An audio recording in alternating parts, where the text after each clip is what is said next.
Obrigado. A gravação foi iniciada. Muito obrigado. Bom dia a todos. Estamos iniciando a sessão de julgamento da terceira Câmara Julgadora do Tribunal de Impostos e Taxas do Estado de São Paulo. Hoje é dia 30 de agosto de 2023. Sejam todos bem-vindos. Nós temos hoje duas sustentações orais. Vamos iniciar pela doutora Raquel. Doutora Raquel é da Juliana Flores. É um pedido de retificação de julgado. Relator, o doutor Adolfo Bergamini. Doutora Raquel, abre mão da leitura do relatório. Sim, excelência. Ok, muito obrigado. Doutor Bergamini, o resumo.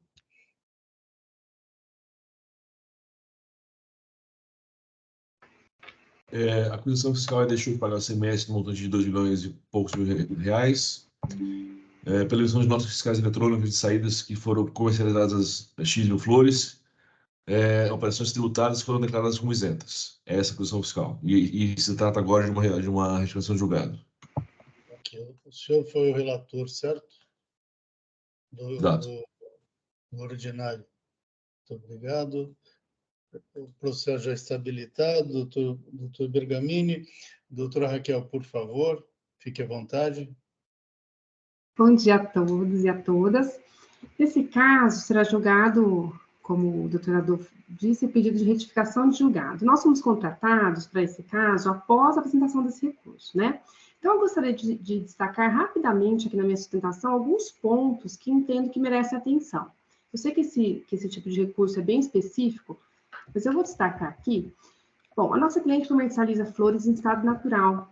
E as notas fiscais que foram objetos dessa fiscalização, elas constam as devidas segregações desses produtos, ou seja, as flores, mesmo quando vendidas para o mesmo cliente com outros produtos, são segregadas e isentas só as flores, não fazendo parte de qualquer industrialização.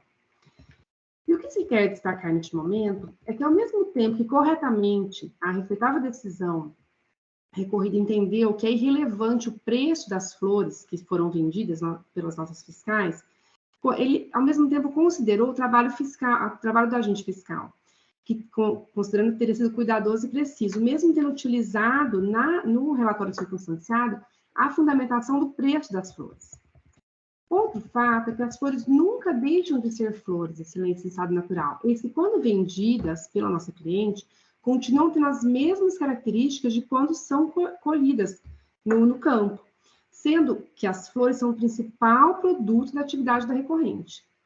E este aspecto pode ser constatado por meio de análise in loco, eis que, neste caso, o julgamento se baseou em generalização indevida, ou seja, sem a segregação pela fiscalização dos produtos escriturados de acordo com a sua real composição. Então, aqui nós temos vários tipos, né? Então, nós temos buquês, coroas de flores, kits, arranjos, dentre outros.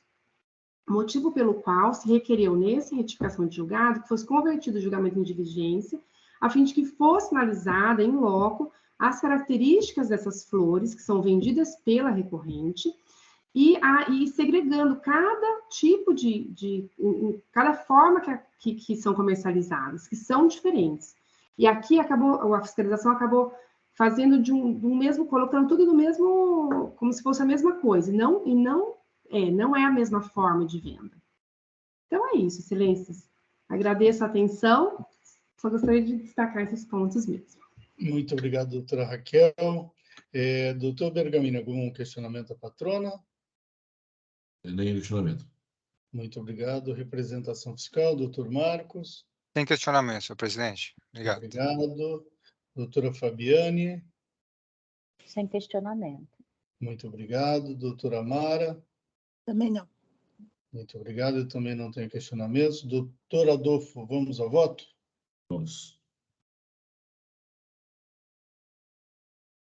Eu só terminar de fazer o registro.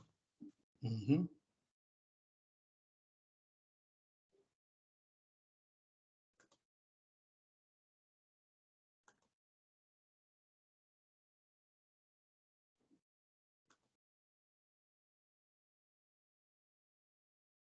Bom, já fiz o registro. Meu voto é no sentido, pelo não conhecimento do pedido de retificação de julgado. Pelo seguinte, como a advogada bem colocou, é um recurso que tem um limite bem estreito de conhecimento, ele se pauta no erro de fato, e nas considerações que eu faço no voto, o erro de fato ele não pode ser perceptível no julgamento. Se há abordagem do tema por parte do órgão julgador, então não é uma percepção de erro de fato, mas sim valoração de juízo de valor por parte do órgão julgador. E essa valoração, essa avaliação de juízo de valor por parte do órgão julgador deixa de ser de fato e, quando muito, pode ser erro de direito, que não é desafiável por pedido de retificação de julgado, e sim por recurso especial.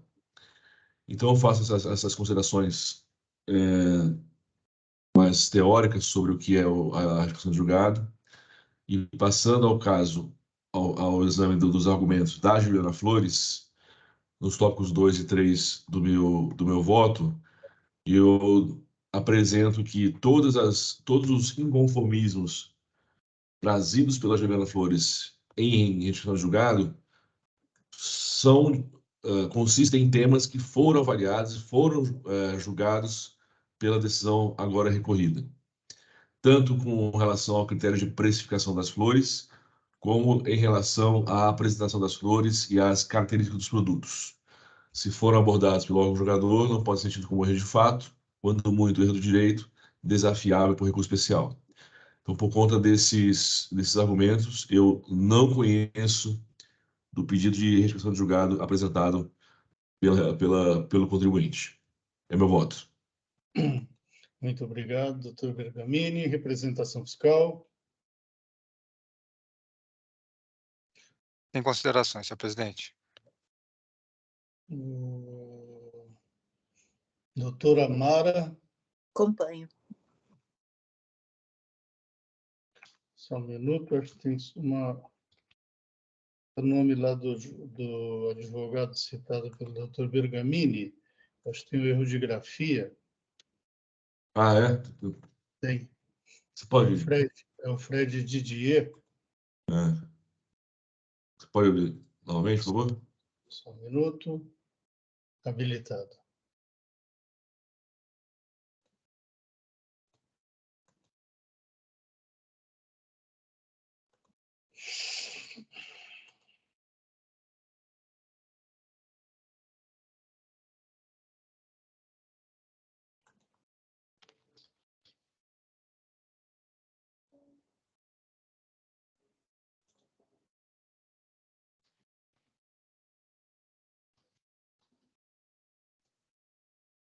Feito. Perfeito. Registrado o voto. Doutora Fabiane. Eu acompanho. Eu também acompanho. Pelo bem exposto pelo juiz relator, é apenas pretende um novo julgamento, né, no caso. Na mesma sede recursal, eu também sempre voto no mesmo sentido, de não se conhecer do recurso. Então, eu também acompanho o doutor Bergamini. Quórum.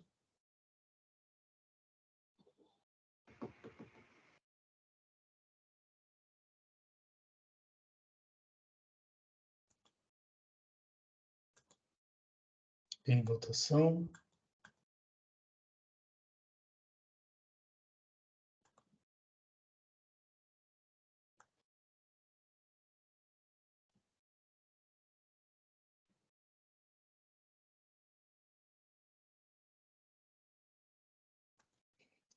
Encerrando a votação.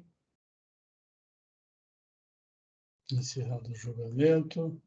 Doutora Raquel, então não foi conhecido do pedido de retificação de julgado do contribuinte. Muito obrigado. Tenha um bom dia. Bom dia, muito obrigada. O próximo é Elcis Equipamentos. A patrona, doutor Lucas, está na sala. Doutor Lucas, Agora sim. Agora eu vejo. Vamos lá. Elcis também, relatora doutor Bergamini. Registrando sustentação oral.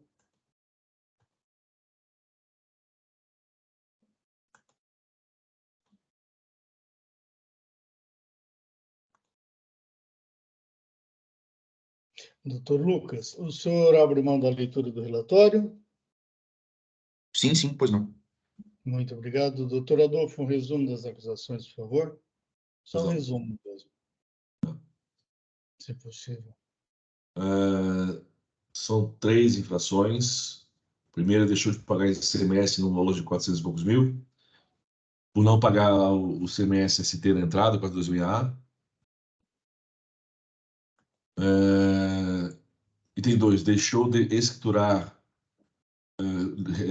os documentos fiscais na aquisição de serviços, de mercado de serviços, que acobertaram operações tributadas. Item 3, mesma redação. Então, são basicamente falta de pagamento de ICMS-ST na entrada e falta de escrituração. Ok. O doutor Bergamini, enquanto o doutor Lucas faz sustentação oral, o senhor já, por favor, já junta seu voto, porque eu acho que aqui nós teremos dois pedidos de preferência. Eu já habilito também, já peço para o juiz e representação fiscal já também juntarem. Muito bem. Doutor Lucas, por favor, fique à vontade. Pois não, senhor presidente. Bom dia a todos, senhor presidente, senhor relator, demais juízes. Prazer estar mais uma vez aqui com vocês, tentar esclarecer aqui os fatos e os pontos jurídicos desse caso aqui, bem, se parece complexo, mas no fim do dia é bem tranquila, a operação bem simples, operação que já acontece há bastante tempo, e, por incrível que pareça, nunca havia sido questionado, mas lá em 2022, né, no ano passado, o fiscal entendeu que essas operações deveriam ser objeto de autuação. Bom, passando aqui bem rapidamente para a compreensão do caso, o que acontece é o seguinte: a Elsys faz vários produtos de receptores de TV de satélite, faz aquelas chaves, né, como é que se diz, aquelas chaves de fechadura eletrônica, né? Tem os produtos dela que envolvem tecnologia, e esse polo dela de produção não é aqui em São Paulo. É um polo, assim, o grosso das operações dela não acontece aqui em São Paulo, sim no polo industrial de Manaus, Amazonas. Então, essas operações que foram autuadas, a maioria delas, né, do item 1, que é o principal item, todas elas se referem a transferências de mercadoria dentro do estado do Amazonas para o estado de São Paulo, aqui em remessa entre matriz lá em Amazonas e filial aqui em São Paulo. Perfeito. As operações acontecidas em 2018 e 2019. Nessas operações, em tese, o fiscal entendeu que elas deveriam ter, no momento da entrada, lá na fronteira, deveriam ter sido objeto de recolhimento por guia especial de ICMS, ST, porque estariam enquadradas no regime de substituição, no regime de antecipação tributária. Só que o primeiro ponto que a gente quer ressaltar, é uma primeira nulidade, é que dentro dessa acusação, e fazendo o confronto dessas operações, do que entrou, do que foi remetido, do que efetivamente foi vendido aqui dentro do estado de São Paulo, o fiscal ele não fez o levantamento das operações considerando que efetivamente saiu já e fazendo um desconto disso. Então, o primeiro erro é que ele desconsiderou, nesse levantamento dele da acusação, na quantificação, ele desconsiderou que houve um ICMS pago na saída dessa mercadoria, quando essa mercadoria foi, de fato, revendida aqui no território paulista. Esse é o primeiro ponto que a gente chama a atenção, essa é a primeira nulidade. E a segunda nulidade, semelhante, mais do ponto de vista mais jurídico, né, do ponto de vista de capitulação de infração, ele capitula como falta de pagamento, deixou de pagar ICMS nessas operações. E não deixou de pagar, né? Ele conferiu, assim, facilmente daria para identificar que essa mercadoria, ela, na verdade, teve uma tributação na saída, quando ela saiu, quando ela foi efetivamente revendida aqui dentro do estado de São Paulo.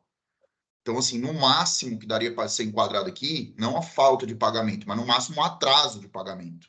Não pagou na entrada, que ele entendeu que deveria ter sido feito o ICMS antecipado e colhido na entrada, para ser pago efetivamente só quando a venda acontecesse aqui dentro do território paulista.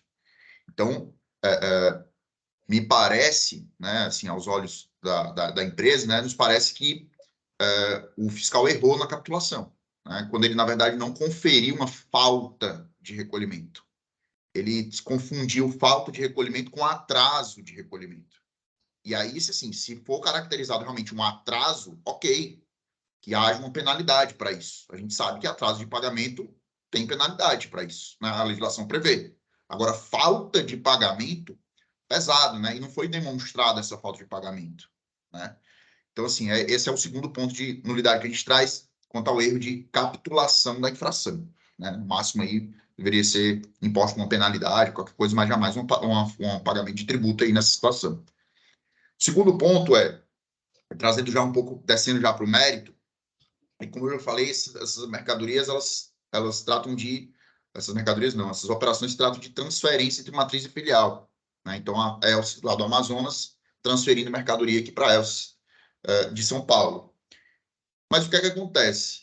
Para esses itens que foram transferidos, tem dois pontos de observância aqui. Primeiro, do artigo 264, inciso 3º, e do inciso 4º.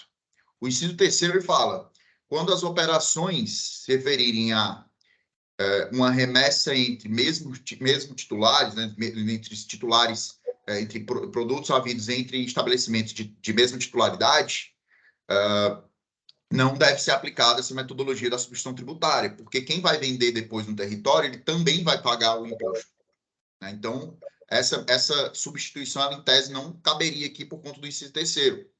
E quando se for remessa de mesmo titular, e se tratar de estabelecimento atacadista.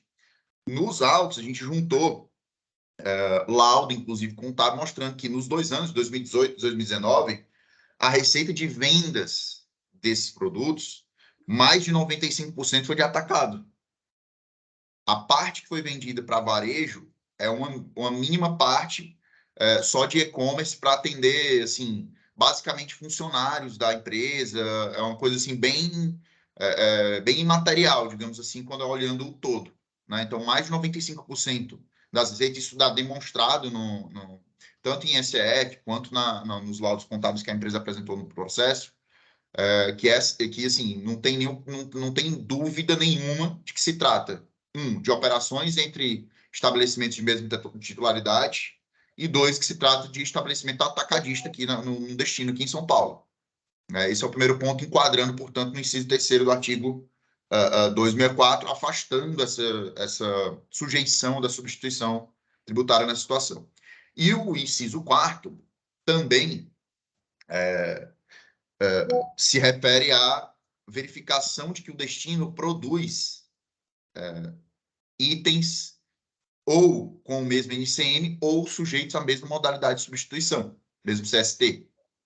E aqui é o caso. Tem 3 NCMs específicos, né? O 8517, 6249, 8528, 7119 e o 8529, 1011.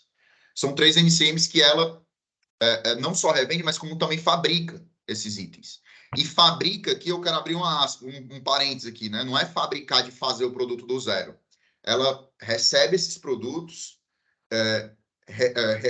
ou recondiciona ele para tornar ele comercializável no mercado, ou ela muda a embalagem e troca a forma de apresentação desse produto, né? Enquadrando ali no artigo 4º, a linha D e E do artigo 4º, lá, quando ele fala de enquadramento para industrialização.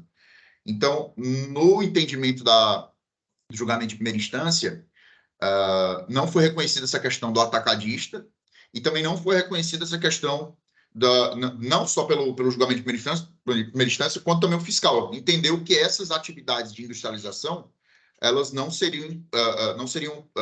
possível enquadrá-las como industrialização de fato, não seria possível enquadrá-las no item 4, né, no inciso 4º do artigo 264, porque ela seria, assim, não tem previsão nenhuma, o que ele fala, assim, não tem nenhum lugar da legislação que fale que quando eu estou diante da linha D e E do artigo 4, que é especificamente a parte de embalagem e de reacondicionamento ou renovação do produto, que essas duas modalidades de industrialização não se enquadram no inciso 4º do artigo 264. Então, não tem encanto nenhum essa exclusão de interpretação. Mas o fiscal e o julgamento de primeira instância entenderam nessa linha, que não nos parece fazer sentido e não tem suporte nenhum. Inclusive, essas atividades que a empresa faz estão sujeitas à apuração e pagamento de IPI. Ela apura e paga IPI normalmente para essas atividades aí. Descendo um pouco mais para já finalizando, em relação a esse ponto, um ponto que a gente quer destacar é que em 2017 e 2020, a empresa foi fiscalizada assim, de forma bem profunda nessas operações e não foi apontado nenhum tipo de equívoco, nenhum tipo de erro, nenhum tipo de infração relacionada a essas operações. Essas operações ocorrem faz tempo, não é um extrato de operações novas que se iniciaram em 2018 e 2019. Aconteceram já muito antes. E aí, lá pelo artigo 100, a gente sabe que nessa situação, no mínimo também, a gente poderia falar de vai autuar, então essas penalidades seriam inaplicáveis, né, por conta do força do artigo 100. Manter a exigência do tributo, em último caso, mas sem a aplicação de penalidade, né, apenas o tributo e os juros, né, assim, quase que argumentando tanto mesmo. E chegando no segundo item, no terceiro, da parte de não escrituração, são poucas notas. O item 2 são 9 notas, são 4 notas, e o item 3, 9 notas, né? Operações tributadas e não tributadas, respectivamente. E aí, a gente mostra no processo que todas essas notas elas foram substituídas. Então, foi um erro do remetente apenas. E essas daqui são outras operações, tá? Não são operações entre matriz e filial. Essas operações, na verdade, deveriam ter sido ou objetos de estorno, cancelamento, na verdade, foram objetos de estorno, cancelamento ou substituição de nota. E no processo, abriu o recurso, o próprio recurso ordinário, quando a gente fala, quando ele traz esse ponto, a gente traz as planilhas demonstrando as 4 notas para operações tributadas e as 9 notas para operações não tributadas, e diz e identifica qual efetivamente está nas páginas 4.328, 4328, quais notas substituíram essas notas que supostamente não foram escrituradas. Ou seja, demonstrando que essas operações, de fato, que não foram escrituradas, elas não aconteceram na realidade. Portanto, elas não foram escrituradas. As notas que foram escrituradas de fato, foram as operações que ocorreram em substituição a essas notas que deveriam ter sido tornadas, canceladas ou substituídas. Então, isso aconteceu, são poucas notas, ou seja, não é uma... Eu já peguei aqui caso de 5, 7, 8 mil notas não escrituradas. Realmente havia um erro operacional da empresa. Nesse caso, não é o que a gente consegue enxergar aqui, né? Esse caso bem específico. E, por fim, para encerrar, relevação ou redução da penalidade, né? Essa penalidade relacionada ao item 2 e 3, porque claramente não houve prejuízo nenhum e, no nosso entendimento, está bem demonstrado no processo, nos autos, né, que não houve essa infração. Acredito que era isso, e estou aqui à disposição para tirar qualquer dúvida, qualquer esclarecimento adicional. Muito obrigado a todos. Muito obrigado, doutor Lucas. Doutor Bergamini, algum questionamento? Nenhum. Muito obrigado. Doutor Marcos? Sem questionamento, senhor presidente. Muito obrigado. Doutora Fabiane? Sem questionamento. Muito obrigado. Doutora Mara? Também não. Muito obrigado. Também não tenho questionamentos. Doutor Bergamini, vamos ao voto? Pois não. Bom, preliminares, foram 3 que traduziram. Impossibilidade de cobrança do principal do CMS pelo fato de eles terem pago na saída. Capitulação errônea, que decorre desse argumento. E metodologia equivocada, que desconsiderou a reapuração de imposto pelo saldo credor existente. Então, a primeira nulidade eu trato no próprio mérito, porque se confunde com ele. Segunda preliminar, quanto à errônea captação de infringência, eu afasto, porque está bem claro pelo auto, pelo termo circunstanciado, qual é a captação legal, qual é a acusação fiscal. Está bem claro que o contribuinte conseguiu compreender a acusação fiscal e contra essa acusação bem se defendeu. Então, eu afasto a preliminar. E com relação à preliminar de não consideração do saldo credor de ICMS existente ao tempo da acusação, eu afasto porque está bem sedimentado na nossa jurisprudência que saldo credor, o crédito ICMS é forma de pagamento de imposto e não de apuração de imposto. A apuração é base de cálculo da alíquota e eventuais créditos dentro do contexto do pagamento. Então, o contribuinte pode pagar com crédito ou com dinheiro, é a escolha dele, por essa razão não cabe ao fiscal considerar esse saldo credor na sua composição de exigência tributária. Então, passadas essas preliminares, passa ao mérito. Então, ele fala sobre a falta de pagamento do CMST antecipado. Bom, a gente vai falar bastante aqui sobre as hipóteses de não incidência do CMST. E o contribuinte fala que ele não seria exigido, não deveria ser exigido dele porque ele seria atacadista, né? E aí, nesse ponto, eu abordo todos os argumentos que foram colocados por eles, quais são os registros da empresa no CADESP, quais são os quinais. Então, a gente vê que, em contexto, que existe atividade varejista por parte do contribuinte. Ele fala que 95% das operações são de atacado, ou seja, 5% são de varejo. Então, existe atividade varejista, e essa existência, mesmo que em menor monta, afasta a aplicabilidade dessa inexigibilidade do CMST. E aqui transcrevo a resposta à consulta da CT, da Cefaz, dizendo que não pode ter nenhuma atividade varejista para fim de aplicação do disposto que afasta o CMST nas operações de entrada. E aí passo ao segundo ponto sobre o afastamento da ST, que diz respeito ao fato de o contribuinte ser industrial e fazer operações entre filiais, né? Então, o 2644 ele fala dessa questão do atacadista e varejista, nós já falamos a respeito, e o 2641 fala da não incidência de CMST quando a operação se dá entre industriais. E nesse ponto eu concordo com o contribuinte, porque ele de fato faz recondicionamentos e reacondicionamentos. Essas atividades são tidas como industriais pelo RIP e pelo RICMS.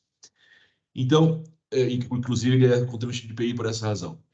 Quando a gente fala de recondicionamento, conserto, não é um mero conserto onde nós temos alguma coisinha quebrada, a gente faz o conserto e isso seria tributado pelo ISS. Quando fala de recondicionamento no fim de CMS IPI, a gente está falando de recondicionamento de algo totalmente quebrado, fora da cadeia mercantil, porque não é mais uma mercadoria, é algo totalmente inutilizável. E pela atividade de recondicionamento, descrita no RIP e no RICMS, o contribuinte ele recupera a funcionalidade do bem e recoloca na atividade mercantil. Então, de algum modo, o contribuinte está reiniciando o ciclo mercantil daquele bem pelo recondicionamento.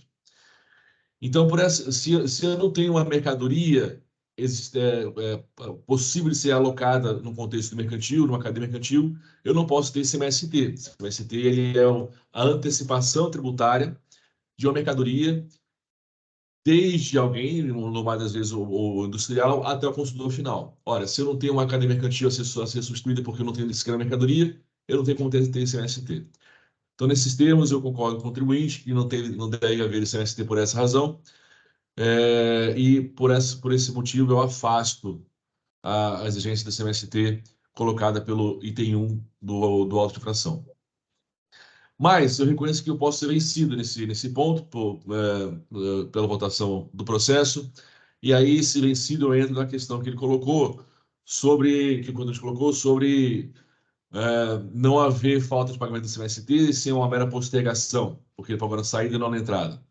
Nesse ponto, eu discordo do contribuinte, porque nós temos dispositivos legais específicos para cada situação. Um dispositivo, 426A, que regulamenta o ICMS na entrada do estabelecimento, e outro, são as várias letras do 313 do RICMES, que falam do ICMS na saída. Tanto isso é verdade que para que eu consiga ter um diferimento do momento de pagamento do imposto, da entrada para a saída, eu preciso celebrar um regime especial com o Estado. Então, isso deixa bem claro que são operações distintas, não se pode falar que isso é uma mera postergação de imposto, uma mera inadimplemento. Então, por essa razão, se vencido na questão do 264-1, que é o afastamento da ST por ser atividade industrial, e aí entrando no argumento do contribuinte, que foi colocado em preliminar, que eu trato aqui no mérito, eu afasto esse argumento para manter integralmente a acusação fiscal. Com relação às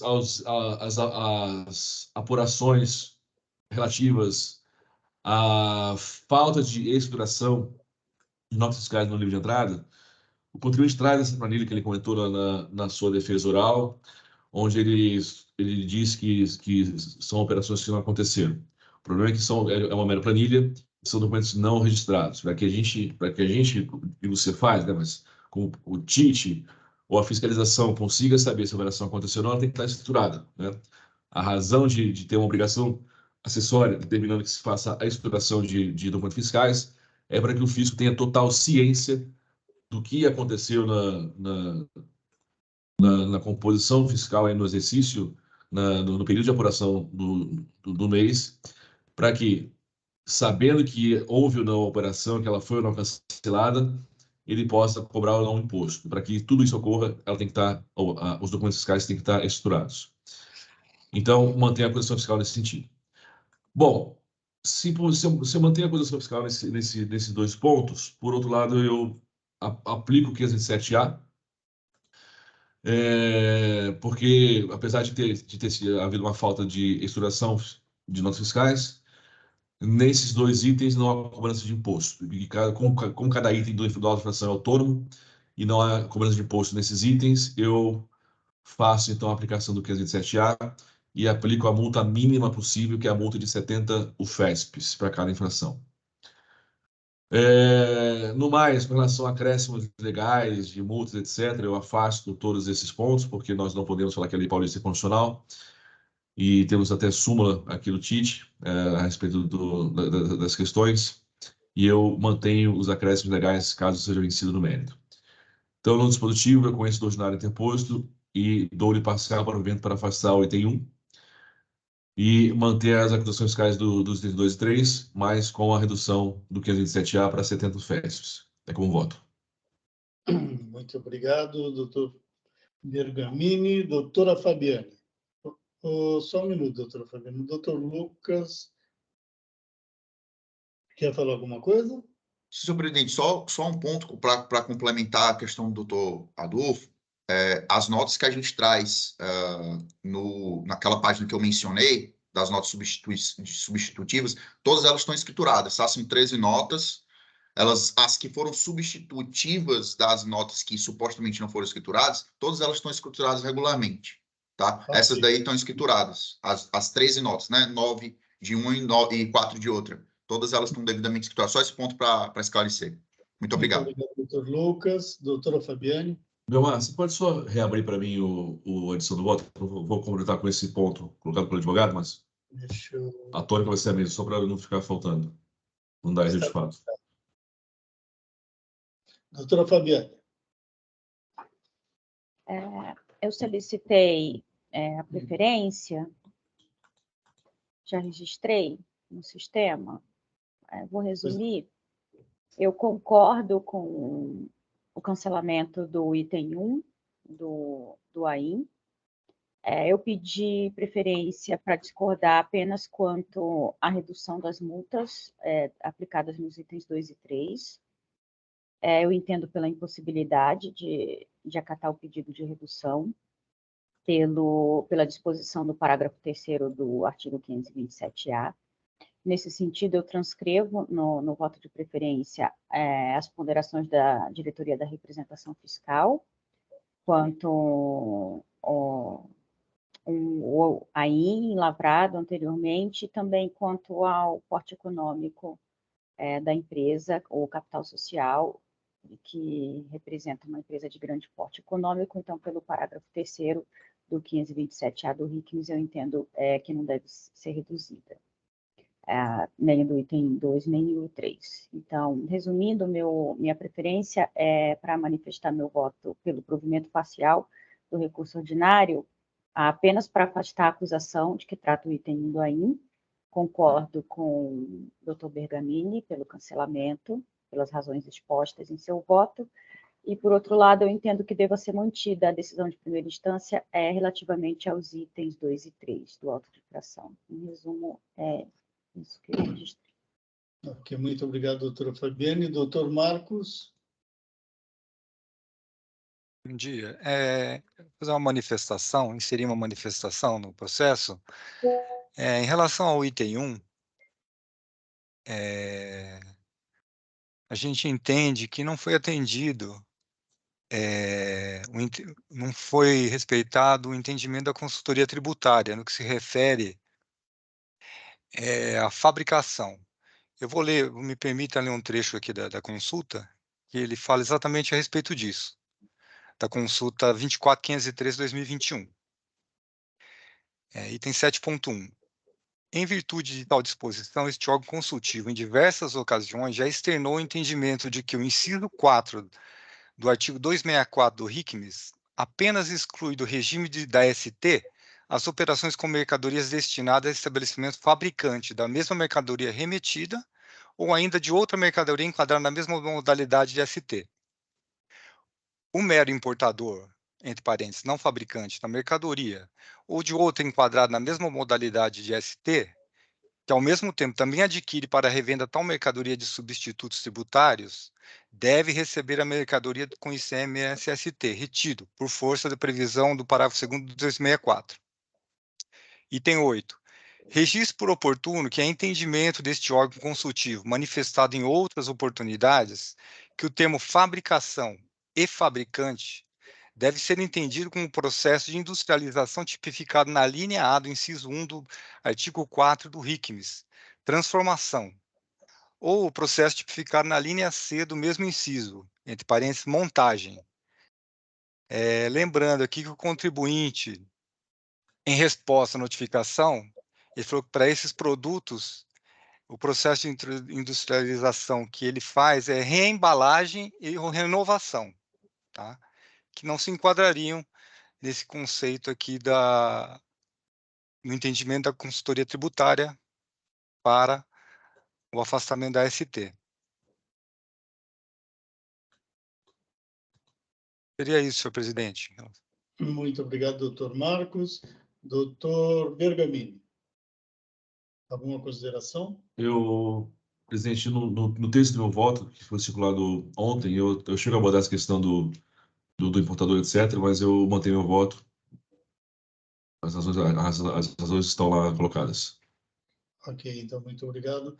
Doutora Fabiane, alguma colocação em cima da manifestação do doutor Marcos? Não, eu concordo com o Dr. Bergamini quanto ao cancelamento do item 1. Perfeito. Doutora Mara? Concordo com o Bergamini. Muito obrigado. Nesse caso, eu vou acompanhar o voto da doutora Fabiane para manter as multas dos itens 2 e 3. Quanto ao item 1, eu também acompanho o voto do relator, embora compreenda as razões do doutor Marcos, mas eu me filio, nesse caso, ao voto do doutor Bergamini. Com isso, encerramos os debates. Quórum.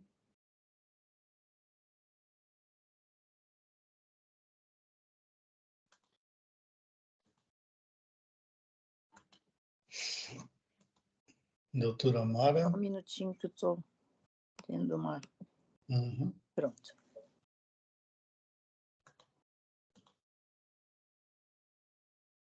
Em votação.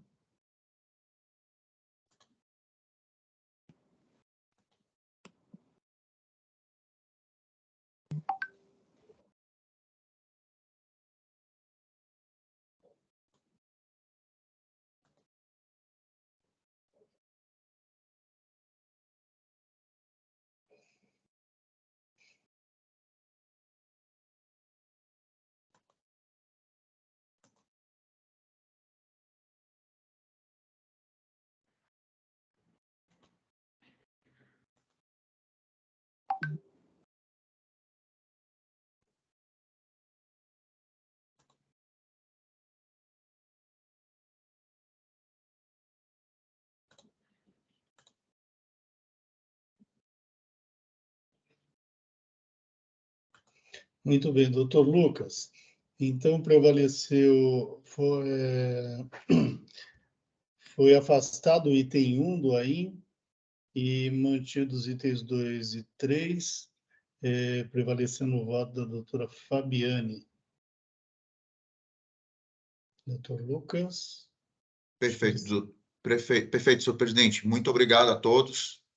Desejo um bom dia e até mais. Muito obrigado. Muito obrigado e tenha um bom dia também. Bom dia.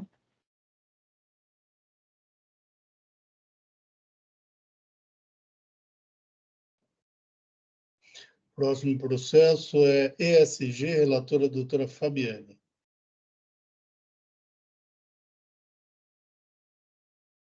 Doutora Fabiane, por favor. Eu vou registrar a edição.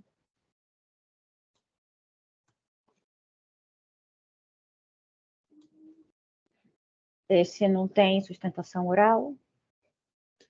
Não, não veio ninguém.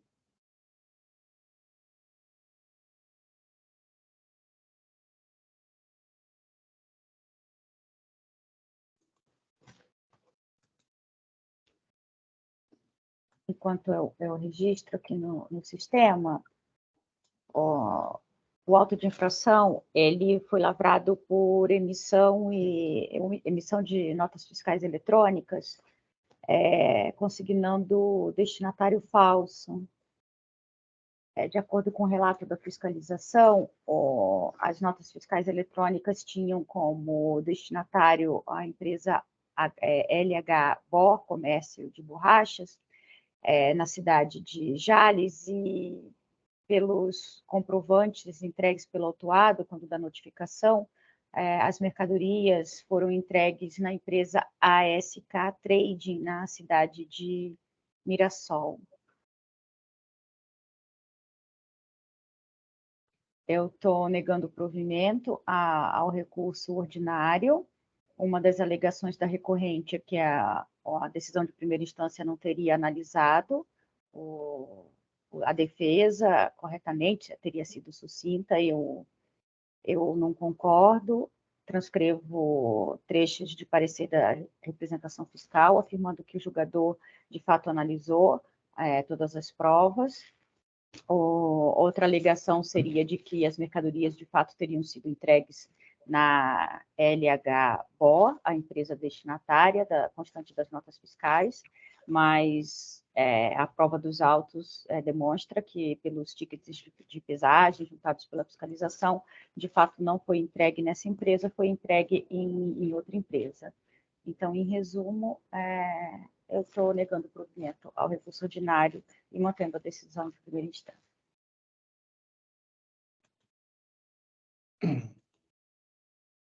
Ok, muito obrigado, doutora Fabiane. Representação fiscal. Sem considerações, senhor presidente. Muito obrigado, doutora Mara. Acompanho. Muito obrigado, doutor Bergamini. Também acompanho. Eu também acompanho. Encerrado o debate. Quórum.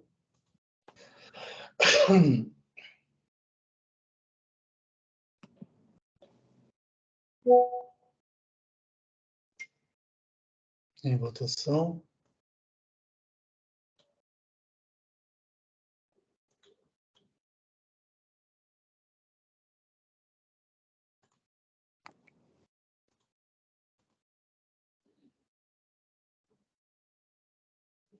Encerrando a votação. E encerrando o julgamento.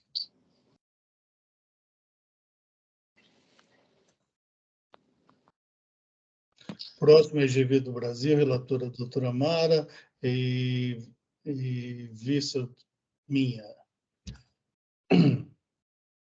Doutora Mara, por favor. Na verdade, esse processo ele é referente a uma infração sobre documentação inidônea, ou seja, o contribuinte teria recebido mercadorias sucata de metal de uma empresa considerada inidônea. E eu entendi que foi comprovada a boa-fé por conta dos pagamentos que foram feitos, mesmo por CISPAG, porque eu disse que houve a comprovação de que, ainda que tivesse sido feita por CISPAG, existe a comprovação dos débitos que foram feitos, então eu considerei os pagamentos, existem o nome efetivamente do beneficiário, existe a TED e o documento com autenticação do banco. Tá? Então, eu entendi que houve realmente a comprovação dos pagamentos. Muito bem. Eu antecipei já meu voto de vista para todos e eu estou negando o provimento. Deixa eu só registrar aqui. Deixa eu registrar, né, também. Eu preciso registrar. Tá. Você precisa registrar o teu para eu registrar o meu. Pronto, agora sim. Como eu já adiantei para todos, eu entendi que não foram preenchidos os requisitos da boa-fé, os requisitos jurisprudenciais, e eu faço um voto até longo. E apontei minhas razões, e também afastei o pedido de redução da multa, etc. e tal, e eu estou mantendo. Eu vou poupá-los da leitura, porque eu já encaminhei no sábado, então eu creio que todos estejam bem informados sobre ele. Tudo bem? Pode ser? Ok. Doutor Amaro, alguma consideração em cima do meu voto? Não. Muito obrigado. Doutor Marcos? Sem considerações, senhor presidente. Muito obrigado. Doutora Fabiane? Eu acompanho o seu voto. Muito obrigado. Doutor Bergamini? Eu acompanho a Mara, não. Ok, muito obrigado. Quórum? E foi, Mara? Não, eu depois faço uma brincadeira com você. Depois. Quórum. Doutor Adolfo? Quórum? Em votação.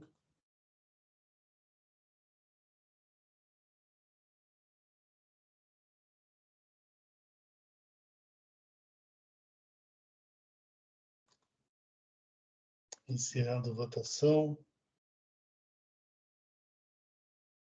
Encerrando o julgamento.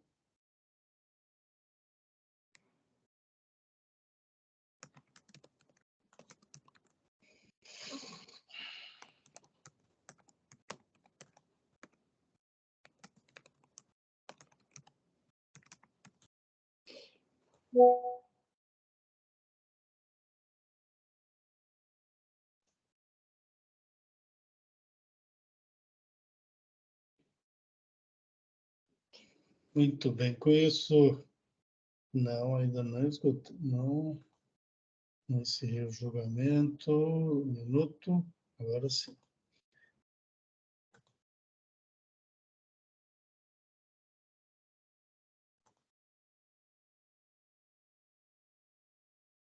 Perfeito, concluímos a pauta de hoje, estamos encerrando a sessão de julgamento da terceira Câmara Julgadora do Tribunal de Impostos e Taxas do Estado de São Paulo. Hoje é dia 30 de agosto de 2023. Muito obrigado a todos que nos acompanharam e tenham todos um bom dia e até a próxima.